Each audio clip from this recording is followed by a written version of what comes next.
ਉੱਚੀ ਦਸੀਓ ਤਾਂ ਕਿ ਸਾਰਿਆਂ ਨੂੰ ਪਤਾ ਮਹਿੰਗਾ ਚੱਲੇ। ਮਹਿੰਗਾ ਤਲੀ ਤਲੰਗਾ ਤੇ ਸਾਵਾ ਲਾਟੂ ਪੀੜੀ ਡੋਰ ਉਡਵੇ ਕਾਵਾਂ ਜਾ ਲਾਓ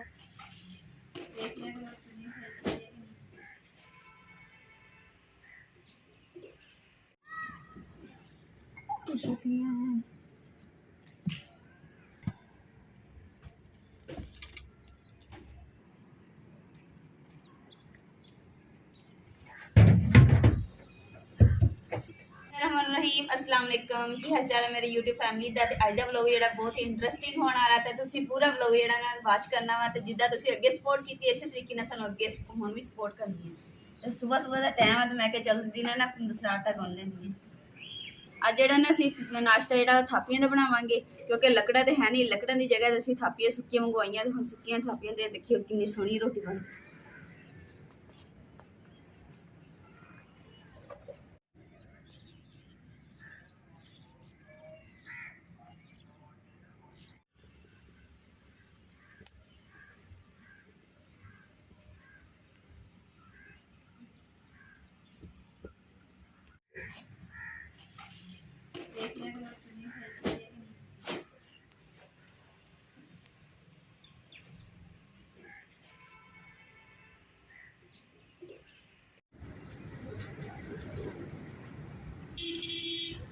अल्हम्दुलिल्लाह जी घर पहुंच गए हैं। खैर खैरियत में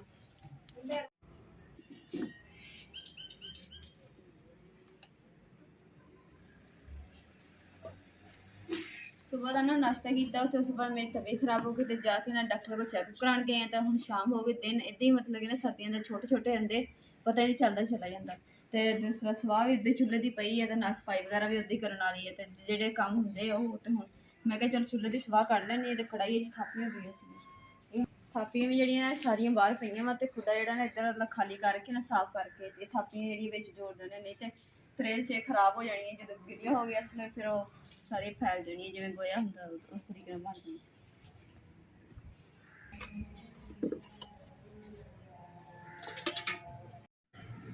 अल्हम्दुलिल्लाह जी चुल्हे की सवाह जी ने कट के मैं कढ़ाई पा दी है। गर्म सी इसलिए इत्थे रख दिता ताकि ठंडा होएगा ना तो फिर सुट दांगे सवाह।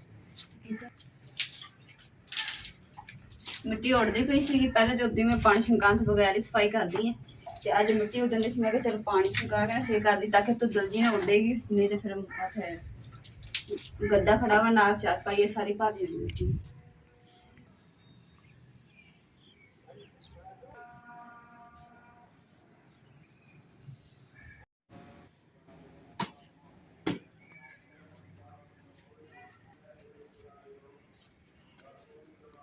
जी छापर भी लेके आई हूँ बड़ा तो दवाई लैन गए थे मैं चलो छत थापियां वास्ते ना छापर भी लिया ताकि साड़ी थापियां ना वो खराब ना हो।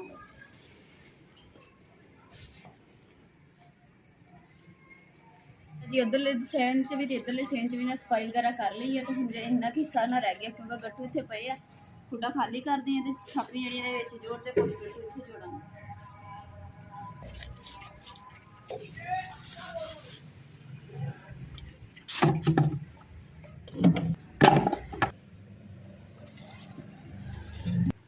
मैंने ना एमरजेंसी ना हॉस्पिटल जाना पै गया सी ते इस वास्ते ना अम्मा जी ने ना दूसरा कबूतर जेडे खुडे च तार दिते सी ते अम्मा जी नहान चले गए क्योंकि अम्मा जी भी डरदे सीगे कि किते बिल्ली ना लै जाए कबूतर। ते आ जगह तो थोड़ा क रास्ता हैगा सी इत्थे अम्मा जी ने थापी दा टुकड़ा ला दिता ते इधरली साइड ते छापर ला दिते ताकि ना किसी तरीके नाल बिल्ली ना दरवाज़ा खोले ना।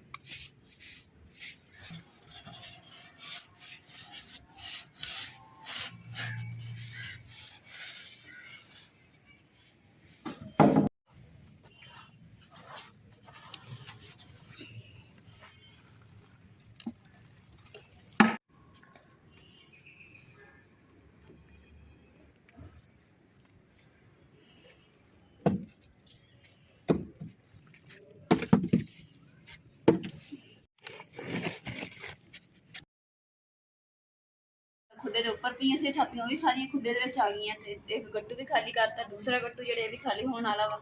तो उम्मीद है कि ना एक दो गट्टू बचने तो उपर रख के छापर ना ढक देंगे बाकी जेडे ना खुडे च जिन्नियां रख होंदियां उन्नियां रख दिए ताकि बारिश वगैरह तो ना बची रहन।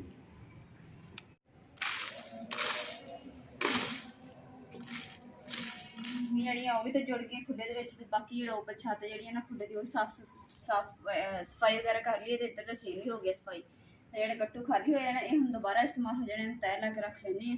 ਤੇ ਜਿਹੜੇ ਆਲੇ ਗੱਟੂ ਹਨ ਕਮ ਸੇ ਕਮ 4 ਗੱਟੂ ਬਚ ਗਏ। 4 ਗੱਟੂਆਂ ਨੂੰ ਇੱਥੇ ਰੱਖ ਕੇ ਨਾ ਤੇ ਉੱਪਰ ਛਾਪਰ ਪਾ ਦਿੰਦੇ ਆ ਤਾਂ ਕਿ ਇਹਨਾਂ ਤਰੇਲ ਤੋਂ ਬਚੇ ਰਹਿਣਗੇ।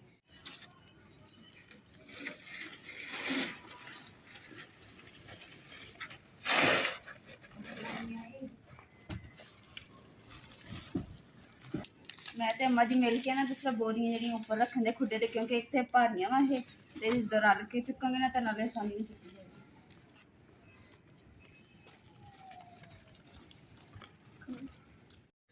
इस गट्टू का ना मूँह बन्निया नहीं जा रहा सी, इसलिए थोड़ी थापियां जड़ियां अग बालन वास्ते कढ़ाई च कढ़ लैनी है ताकि गट्टू बन्निया जाए।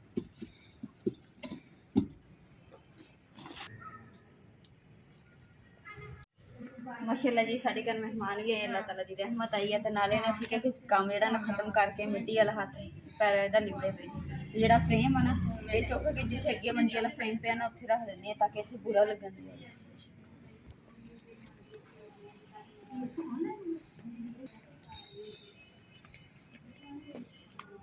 अल्हम्दुलिल्लाह जी इन्ना काम कर लिया, हुण जाके ना हाथ मुँह धो के ते मेहमानों को बैठती हैं, थकावट भी हो गई है। तो चल बाकी जिहड़ा रह गया ना इंशाअल्लाह सुबह करो। मेहमानों वास्ते ना गुड़ वाली मज़ेदार चाय बनाने।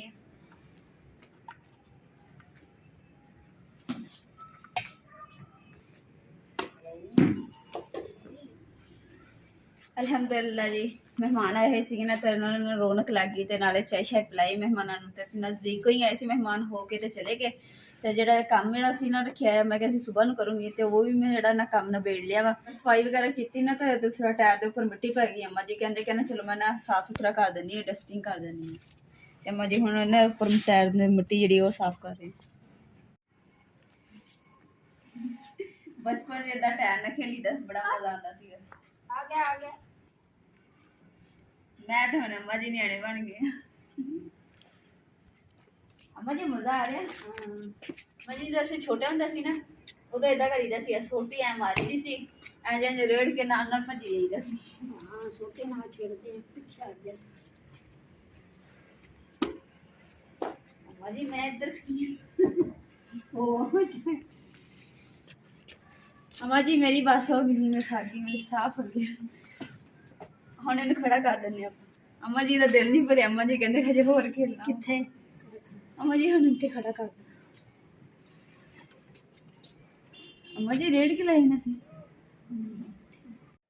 त्रेल भी जड़ी ना शुरू हो गई, मंजियां ने गिलियां तो ठंडियां हो गई।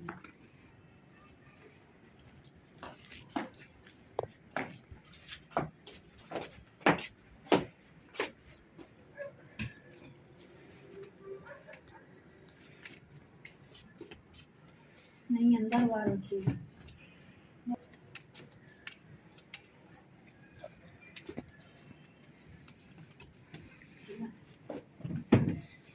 कढ़ाई दे रानी अंदर रखी है। अम्मा जी कढ़ाई सुबह हांडी बनानी है इत्थे, फिर उत्थे दूसरा ना मेरे नीचे बेड ते कटनी पैंदी है। ते इत्थे मैनू तो डर सही लगदा कि कोई ला ही ना लगे। अम्मा जी अगर लाण लगे है तो बाकी अपनी किचन तो खुला वा, केड़ा ताले लगे हुए हैं, और गल उत्थे कोई चीज चुक ले फिर दे रानी नहीं मेरे दिल च रख चाहिए। थोड़ा देर लै के मैं इनू अंदर रखा तो चलो मैं रख देनी फिर सब सही है। हाँ बहुत सही गल चलो थाडे दिल राजी करने वास्ते अंदर रख फिर ये ना थे किचन च रख देने, क्योंकि बाकी बर्तन भी किचन च पे है। तो अगर कमरे च रखांगे ना फिर नीचे बैठ ते मैंने झुक के ते कटने पैंदे।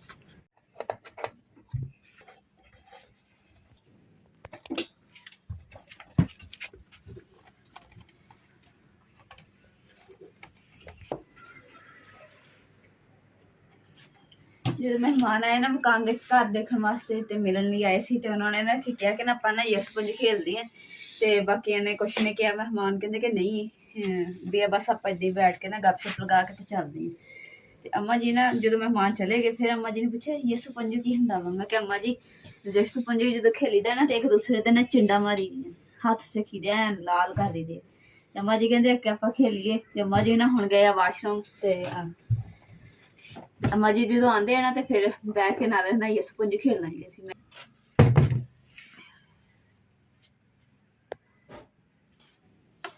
ਉਹ ਜੇ ਅੰਮਾ ਜੀ ਨੇ ਇਸ ਪੰਜੂ ਦੀ ਨਾ ਜ਼ਿੱਦ ਕੀਤੀ ਹੋਈ, ਤਾਂ ਹੁਣ ਅੰਮਾ ਜੀ ਦੇ ਨੇ ਜਿਹੜੀ ਜ਼ਿੱਦ ਨਾ ਪੂਰੀ ਕਰਨੀ ਪੈਣੀ। ਮੈਂ ਕਿਹਾ ਚਲੋ ਨਾ ਪਹਿਲੇ ਚਾਦਰਾਂ ਇਕੱਠੀਆਂ ਹੋਈਆਂ ਸੀ ਸੈੱਟ ਕਰ ਦਿੰਦੇ, ਤੇ ਬਹਿ ਕੇ ਨਾ ਤੇ ਮੈਂ ਤੇ ਅੰਮਾ ਜੀ ਖੇਡੂਗੇ। ਮੈਂ ਜੇ ਅੰਮਾ ਜੀ ਹੁਣ ਬੈਠ ਗਿਆ ਤੇ ਹੁਣ ਕਰਦੇ ਹਾਂ ਸ਼ੁਰੂ ਗੇਮ। ਤੇ ਅੰਮਾ ਜੀ ਤੁਹਾਡਾ ਨਾਮ ਕੀ? ਨੂਰ ਬਰੀ। ਨੋ ਜਿਹੜੀ ਆਪਾਂ ਗੇਮ ਖੇਲਣੀ ਉਸ ਗੇਮ ਦੇ ਨਾਮ ਦੱਸਣੇ। ਮੈਨੂੰ ਬੇਟਾ ਨਹੀਂ ਪਤਾ। ਨਹੀਂ ਪਤਾ। ਮੈਂ ਨਾ ਅੰਮਾ ਜੀ ਨੂੰ ਕਿਹਾ ਕਿ ਅੰਮਾ ਜੀ ਆਪਾਂ ਨਾ ਗੇਮ ਸ਼ੁਰੂ ਕਰੀਏ ਤੇ ਯਸੂ ਪੰਜੂ ਖੇਲੀਏ। ਤੇ ਅੰਮਾ ਜੀ ਤੁਹਾਡਾ ਨਾਮ ਕੀ ਹੈ? ਅੰਮਾ ਜੀ ਕਹਿੰਦੇ ਮੇਰਾ ਨੂਰ ਬੜੀ। ਨੂਰ ਬਰੀ। ਨੂਰ ਭਰੀ। ਅੰਮਾ ਜੀ ਆਪਾਂ ਖੇਲਣਾ ਵਾ ਜਿਵੇਂ ਯਸੂ ਪੰਜੂ ਹਾਰ ਕਬੂਤਰ ਡੋਲੀ। ਠੀਕ ਹੋ ਗਿਆ। ਇਹਨਾਂ ਵਿੱਚ ਤੁਸੀਂ ਇੱਕ ਨਾਮ ਦੱਸਣਾ। ਅੱਛਾ। ਯਸੂ ਪੰਜੂ ਹਾਰ ਕਬੂਤਰ ਤੇ ਡੋਲੀ। ਪੰਜ ਨਾਮਾਂ ਚ ਕਿਹੜਾ ਨਾਮ ਤੁਸੀਂ ਰੱਖਣਾ ਚਾਹੋਗੇ?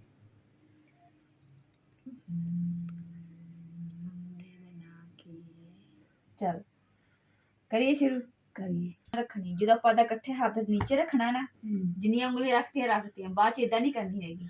ਉਹ ਹੁੰਦੀ ਆ ਚੀਟਿੰਗ, ਯਾਨੀ ਕਿ ਬੇਈਮਾਨੀ। ਸਹੀ ਹੋ ਗਿਆ। ਚਲੋ ਤੁਸੀਂ ਪੰਜ ਹੀ ਉਂਗਲੀਆਂ ਹੁਣ ਰੱਖੀਆਂ ਨਾ, ਪੰਜ ਰੱਖੋ। ਡੋਲੀ, ਯਸੂ ਤੇ ਪੰਜੂ। ਤੇ ਪੰਜੂ ਗਿਆ, ਤੁਸੀਂ ਗਏ। ਪਹਿਲੀ ਵਾਰੀ ਮੈਨੂੰ ਮਾਫ ਕਰ ਦੋ। ਚਲੋ ਬਚ ਗਈ ਇੱਕ ਹੀ ਲੱਗੀ ਬਸ। ਚਲੋ ਸੋਚ ਸਮਝ ਕੇ ਉਂਗਲੀਆਂ 2 ਵੀ ਰੱਖ ਸਕਦੇ, 3 ਵੀ ਰੱਖ ਸਕਦੇ ਆ, 1 ਵੀ ਰੱਖ ਸਕਦੇ ਆ। ਇਸ ਤਰੀਕੇ ਨਾਲ ਰੱਖੋ। ਅੰਮਾ ਜੀ ਤੁਸੀਂ 4 ਰੱਖਿਆ, ਬੇਈਮਾਨੀ ਨਹੀਂ ਕਰਨੀ। ਯਸੂ ਪੰਜੂ ਹਾਰ ਕਬੂਤਰ ਡੋਲੀ। ਯਸੂ ਪੰਜੂ ਮੈਂ ਫੇਰ ਹਾਰ ਗਈ। ਤੁਸੀਂ ਨਾਮ ਬਦਲ ਲਓ। ਨਹੀਂ ਬਦਲਣਾ। ਨਹੀਂ ਬਦਲਣਾ। ਨਹੀਂ। ਬਚ ਗਈ। ਅੰਮਾ ਜੀ ਤੁਸੀਂ ਆਪਣੇ ਬਚਪਨ ਚ ਜਿਹੜੀ ਕੋਈ ਗੇਮਾਂ ਸ਼ੇਮਾਂ ਖੇਲੇ ਆ ਤੁਹਾਨੂੰ ਯਾਦ ਹੈ? ਇੱਕ ਯਾਦ ਹੈ। ਹਾਂਜੀ ਕਿਹੜੀ? ਤੇ ਕਿ ਚੰਦੂ ਪੱਤੂ। ਸੁਣਾਓ ਤਾਂ ਸਾਨੂੰ ਵੀ। ਦੂਸਰਾ ਆਪਣੀ ਫੈਮਿਲੀ ਵੀ ਜਿਹੜੀ ਹੈ ਨਾ, YouTube ਫੈਮਿਲੀ, ਉਹ ਵੀ ਸੁਣ ਲੂਗੀ ਕਿ ਅੰਮਾ ਜੀ ਆਪਣੇ ਬਚਪਨ ਚ ਕਿਹੜੇ ਦੌਰ ਚ ਖੇਲਦੇ ਹੁੰਦੇ ਸੀਗੇ। ਉੱਚੀ ਦੱਸਿਓ ਤਾਂ ਕਿ ਸਾਰਿਆਂ ਨੂੰ ਮਹਿੰਗਾ ਮਹਿੰਗਾ ਤਲੀ ਤਲੰਗਾ ਤੇ ਸਾਵਾ ਲਾਟੂ ਪੀੜੀ ਡੋਰ ਉਡਵੇ ਕਾਵਾ ਜਾ ਲਾਹੌਰ ਲਾਹੌਰੂ ਆਏ ਤਿੱਤਰ ਮੋਰ ਤਿਤਰਾ ਗੱਤੀ ਲੜਾਈ। ਅੱਛਾ। ਮਹਿੰਗਾ ਮਹਿੰਗਾ ਤਲੀ ਤਲੰਗਾ ਜਾਵੇ ਕਾਂ ਲਾਹੌਰੂ ਨਾ ਮਹਿੰਗਾ ਮਹਿੰਗਾ ਤਲੀ ਤਲੰਗਾ ਸਾਵਾ ਲਾਟੂ ਪੀੜੀ ਡੋਰ ਉਡਵੇ ਕਾਵਾ ਜਾ ਲਾਹੌਰ ਲਾਹੌਰੂ ਆਏ ਤਿੱਤਰ ਮੋਰ ਤਿਤਰਾ ਗੱਤੀ ਲੜਾਈ ਜਾਵੇ ਜਿੰਦਵਾਰ ਕਰਿਆ ਨਿਕਲ ਮੇਰਾ ਰਾਮ ਚੰਦਾ। ਵਾਹ ਜੀ ਵਾਹ। ਮਾਂ ਜੀ ਨੇ ਪਤਾ ਨਹੀਂ ਕੀ ਸੁਣਾਇਆ ਪਰ ਮਜ਼ਾ ਆ ਗਿਆ। ਅਲਹਮਦੁਲਿਲਾ ਜੀ ਗੇਮ ਦਾ ਨਾ ਐਂਡ ਕਰ ਦਿੱਤੀ ਹੈ। ਤੇ ਹੁਣ ਜਿਹੜਾ ਨਾ ਗੇਮ ਖੇਲ ਕੇ ਨਾ ਬੜਾ ਮਜ਼ਾ ਆਇਆ। ਤੇ ਅੰਮਾ ਜੀ ਨੇ ਵੀ ਅਸੀਂ ਬੜਾ ਇੰਜੋਏ ਕੀਤਾ। ਟਾਇਰ ਨਾਲ ਵੀ ਖੇਲਿਆ, ਲੁੱਡੋ ਵੀ ਖੇਲੀ। ਲੁੱਡੋ ਕਹਤਾ ਯਸੂ ਪੰਜੂ ਖੇਲਿਆ। ਉਸ ਤੋਂ ਬਾਅਦ ਅੰਮਾ ਜੀ ਨੇ ਇੱਕ ਗੇਮ ਆਪਣੇ ਬਚਪਨ ਦੀ ਉਹ ਸੁਣਾਈ, ਉਹ ਵੀ ਬੜੀ ਅੱਛੀ ਲੱਗੀ। ਤੇ ਹੁਣ ਅੰਮਾ ਜੀ ਨੇ ਬਿਸਤਰਾ ਵਿਛਾਉਣ ਲੱਗੇ ਆ। ਤੇ ਅੱਜ ਦੇ ਵਲੋਗ ਦਾ ਮੈਂ ਇੱਥੇ ਹੀ ਐਂਡ ਕਰੂੰਗੀ। ਉਮੀਦ ਕਰਦੀ ਮੇਰੇ ਫੈਨ ਭਾਈਆਂ ਨੂੰ ਸਾਡਾ ਅੱਜ ਦਾ ਵਲੋਗ ਪਸੰਦ ਆਏਗਾ। ਤੇ ਸਾਡੇ ਚੈਨਲ ਲਾਈਕ ਕਰੋ, ਸ਼ੇਅਰ ਕਰੋ, ਸਬਸਕ੍ਰਾਈਬ ਕਰੋ और अपनी फैमिली जरूर शेयर करो। अल्लाह पाक तुहानू खुश रखे, आबाद रखे, अपना और अपनी फैमिली का बहुत ज्यादा ख्याल रखियो। अल्लाह हाफिज। कैमरामैन खैर।